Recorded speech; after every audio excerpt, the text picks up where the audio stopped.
இப்போதைக்கு ஒரு பெரிய போர் நடந்து கொண்டிருக்கிறது வளைகுடாவில். அதனால எங்க ஹோம் மினிஸ்டர் அவர்களும் பியூஷ் கோயல் அவர்களும் ரெண்டு பேருமே பெரிய பெரிய இலாக்காக்களை பார்த்து கொண்டிருக்கிறார்கள். அதனால எங்களுடைய கூட்டணி கட்சியினர் இப்படிப்பட்ட ஒரு சூழலில் அவர்கள் இங்கே வருவது என்பது ஒரு கடினமான ஒரு காரணத்தினால இவங்க போய் அங்க பாக்குறாங்க. இது ஒருத்தருக்கு ஒருத்தர் நாங்க ஒரே குடும்பம், அதனால ஒருத்தருக்கு ஒருத்தர் அட்ஜஸ்ட் பண்ணிட்டு யாருக்கு எப்படி வசதியோ அந்த மாதிரி அதற்காக தான் எங்களுடைய இந்த என்டிஏவின் தலைவர் திரு எடப்பாடி அண்ணன் அவர்கள் அங்கு சென்று சந்தித்தார்கள். அதே மாதிரி அமமுகவின் அண்ணன் தினகரன் அவர்கள் அங்கு சென்று சந்தித்ததற்கு காரணம் எல்லாம் ஒரு பெரிய முக்கியமான நிகழ்ச்சியில் கலந்து கொண்டிருக்கிறார். தேர்தல் என்பது அதுக்கு அடுத்துதான் நாட்டின் பங்குதான் மிக முக்கியம் என்பதனால் இவங்க போய் அங்க போய் பார்த்தாங்க. அதனால அது ஒன்றும் தவறில்லை. ஆனா திமுக தான் நீங்க பாத்தீங்கன்னா எவ்வளவு குழப்பங்கள் நடந்து கொண்டிருக்கிறது உங்களுக்கு தெரியுது.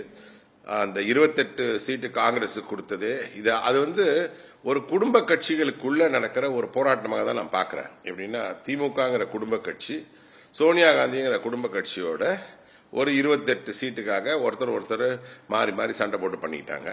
இப்போ அடுத்த குடும்ப கட்சியான டிஎம்டிகே அதெல்லாம் ஒரு மேல்தட்டு கட்சியாக ஒரு குடும்ப கட்சி, அந்த குடும்ப கட்சியோட ஒரு கூட்டணி அமைச்சாங்க.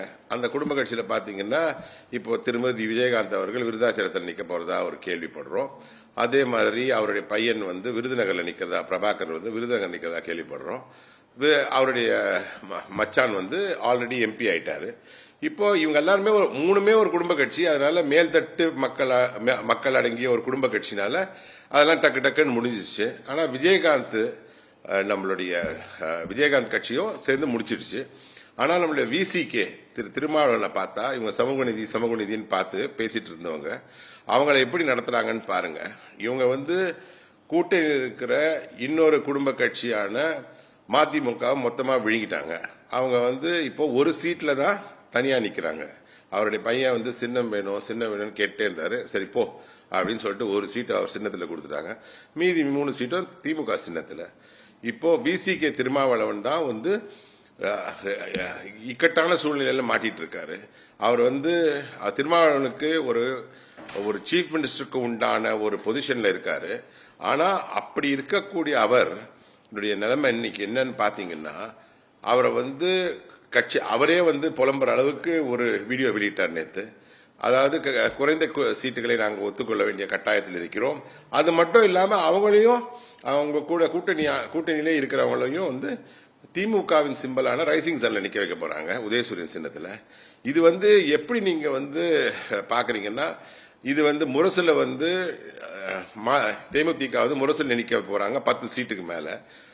ஆனா திருமாவளவன் அவர்களை குறைந்த சீட்டை கொடுத்து சமூக நீதி 5 வருஷமா ஏமாத்திட்டு அவங்கள கம்மியான சீட்டை நிக்க வச்சு அதிலும் அவங்கள கொண்டு போய் அவங்களுடைய சின்னத்திலான உதயசூரியன் சின்னத்தில நிக்க வச்சு ஏன் இப்படி ஒரு கஷ்டத்துல திருமாவளவன் ஆளாக்குறாங்கன்னு எனக்கு தெரியல.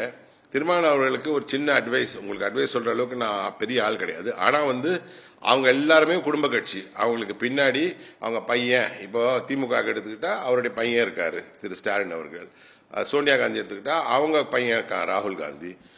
திருமதி விஜயகாந்தோட கட்சியில பார்த்தா பிரபாகர் இருக்காரு. ஆனா நீங்க தொண்டர்கள் மட்டுமே இருக்கிற கட்சி.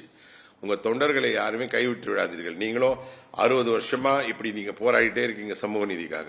இத்தனைக்கும் திருமாவளவனுடைய விசிகே என்பது கடந்த 15 வருடமாக திமுகவோட ஒன்னாக இருந்த கட்சி. ஆனா அதே தேமுதிக 15 வருடமாக எதிர்த்த கட்சி.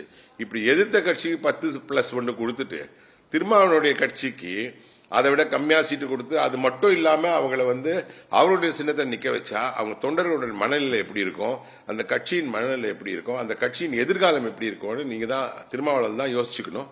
அவருக்கு இந்த வாட்டி நிறைய ஆப்ஷன்ஸ் இருக்கு. அவர் ஏன் அப்படி இப்படி ஒரு காம்ப்ரமைஸுக்கு போறாருன்னு தெரியல. இது திமுக அவங்க கூட இருக்கிற கட்சியில விழுங்கும். இப்ப மதிமுக நிலைமை பாருங்க, 4 சீட்டுக்கு கொண்டாந்து நிறுத்திட்டாங்க.